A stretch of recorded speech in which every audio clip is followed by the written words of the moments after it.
Welcome all. We are going to start with our 13th lesson, that is changes physical and chemical. So, what are the changes or what are the causes of the changes occurring in our surrounding? So, you can see the various changes, the climate change. You can see there is the change in the flower blossoming, the flower which is at the initial stage and later when it blossoms. So what is meant by man-made changes? So man-made changes are the changes which have been done or which have been created by man itself. And which are these changes? For example, you can see that if there is a stone on the road, you can just take it from that road and you can just throw it away from it. So this is the man-made change. So the changes which man have actually done are said to be as man-made changes. You can see in this picture what changes have taken place in the materials in the following pictures. What kind of changes are they?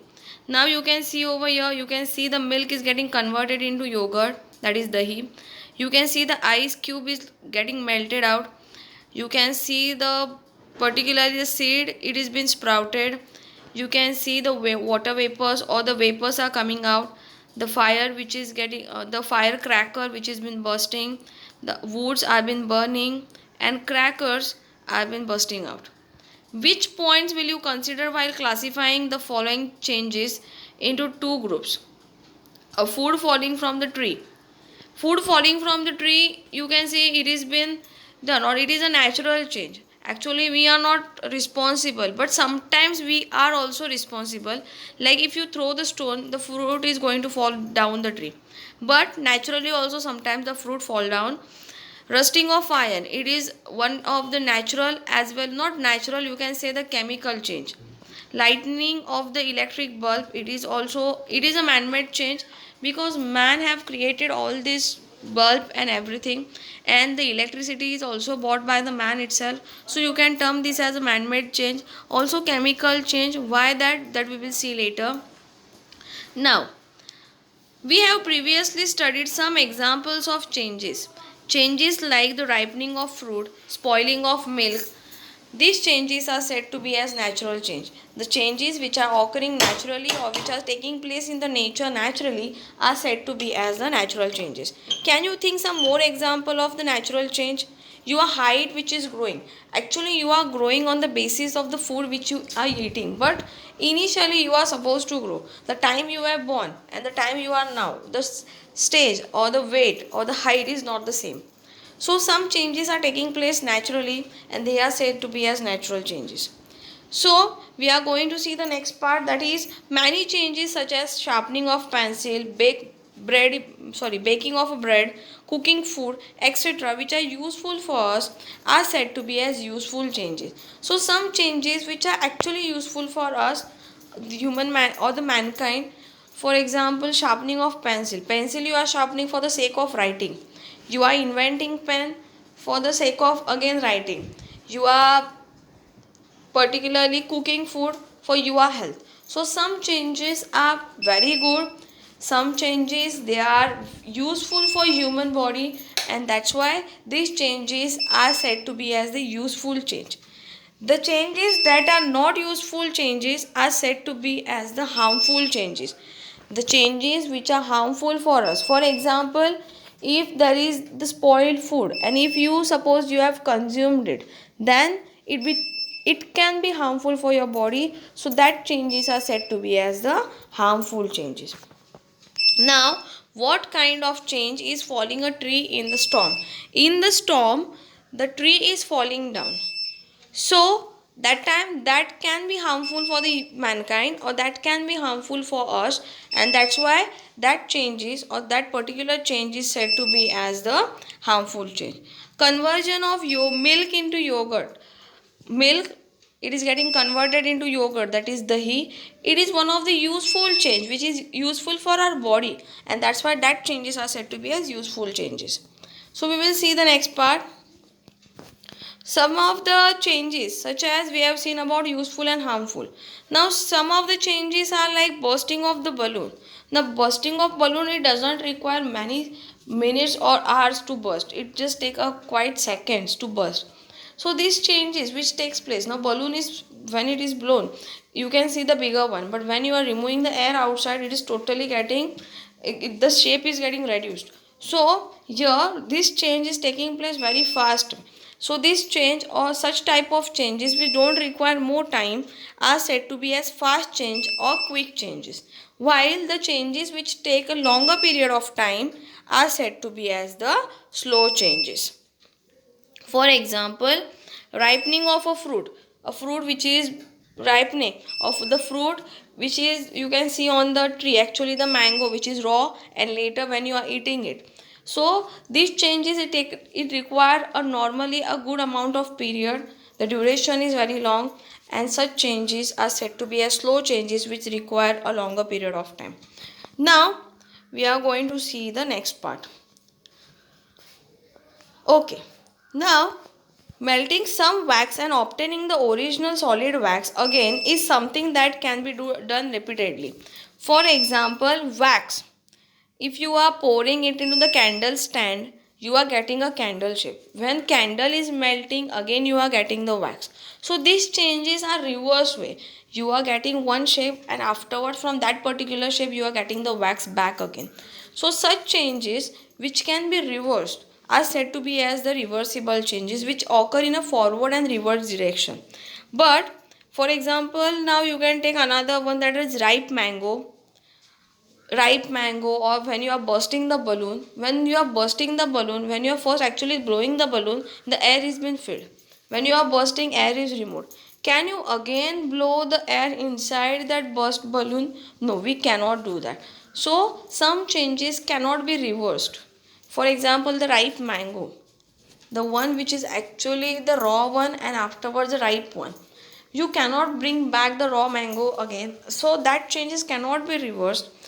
So such changes are said to be as irreversible changes.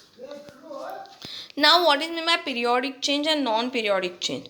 On considering the above example, the examples such as what comes after daytime. After daytime comes is the night time, and after night time comes is the daytime again. What is the next stage after sunrise? After sunrise the next stage is the noon, and after noon there is the sunset. After sunset again you will be having a sunrise. What comes after the high tide in the sea? After high tide, there is a low tide, and after low tide, there is a high tide again. The birds sitting on the trees fly away.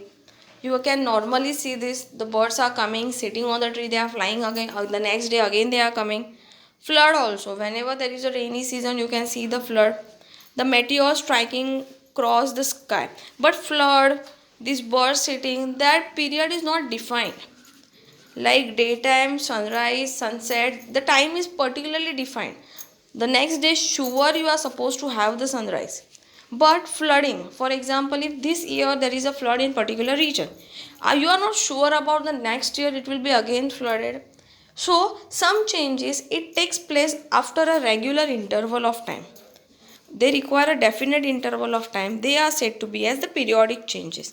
But some changes don't take, or they are not occurring after a certain period of time. They are not regular one. So they are not occurring at the fixed particular time interval, and such changes are said to be as non-periodic changes. Okay.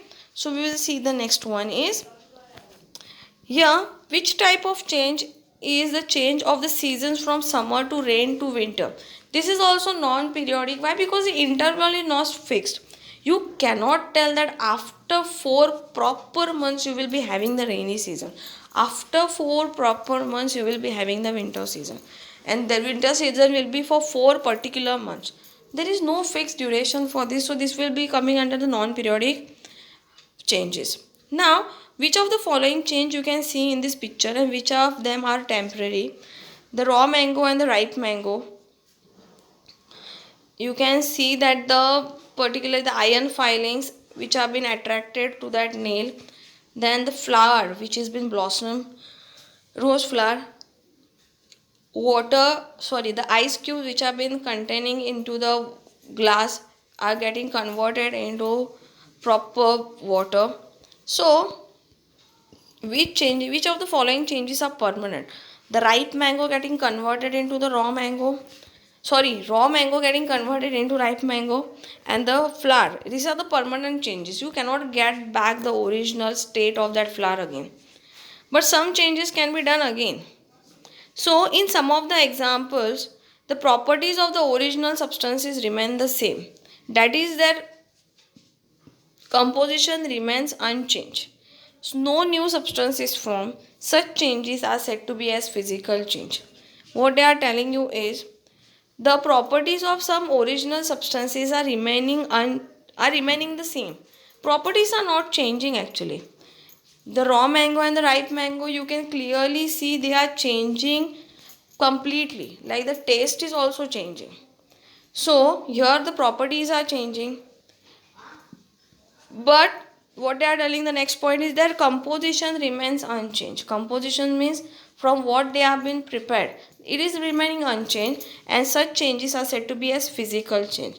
But what is chemical change? Chemical change is that particular change when one substance is getting transformed into another substance having new and different properties. It is said to be as the chemical change. Raw mango and ripe mango, you can clearly see that here one substance is getting converted into another substance. Here the properties are totally changed. Like the taste is changing, so it will be a chemical change. But in the first physical change, you can clearly see the ice cubes getting converted into water. This is one of the physical change. The process of formation of vapor from a liquid is called as evaporation. Now here also you can see that when water is been getting evaporated, that process is said to be as evaporation. Again this water is going up and later the condensation process starts. That condensation process again helps to form the clouds. Again that clouds are coming down in the form of rainwater, and again the evaporation process takes place. So this is a continuous cycle. So previously we have learned about the processes of dissolving, boiling, melting, etc. So these examples are nothing but the physical changes. Okay. Now the last part of this lesson is the corrosion. When an iron article rust, when it is getting rust, the reddish brown layer is formed on it. You can see that in Marathi we called as guns. When an iron article is getting rusted, a brownish layer is coming on it.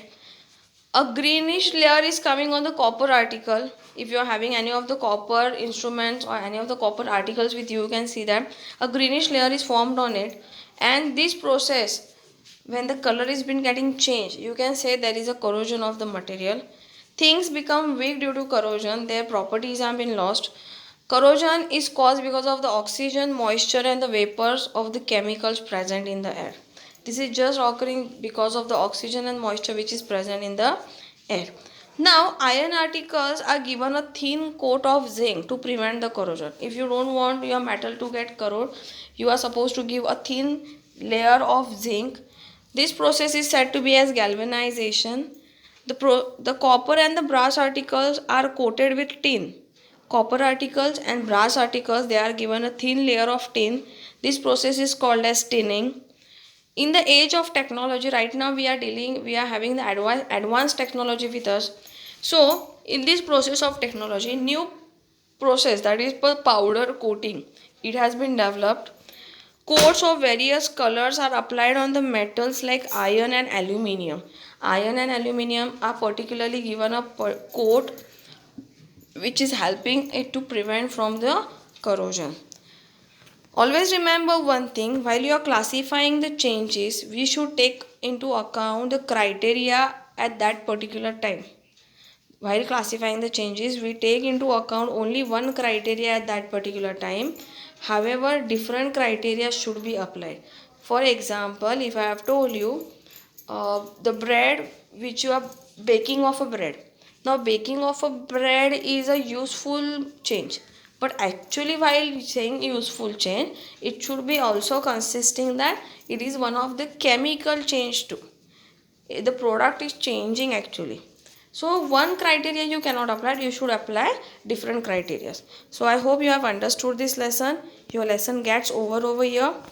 With question answers, we will see soon. Thank you.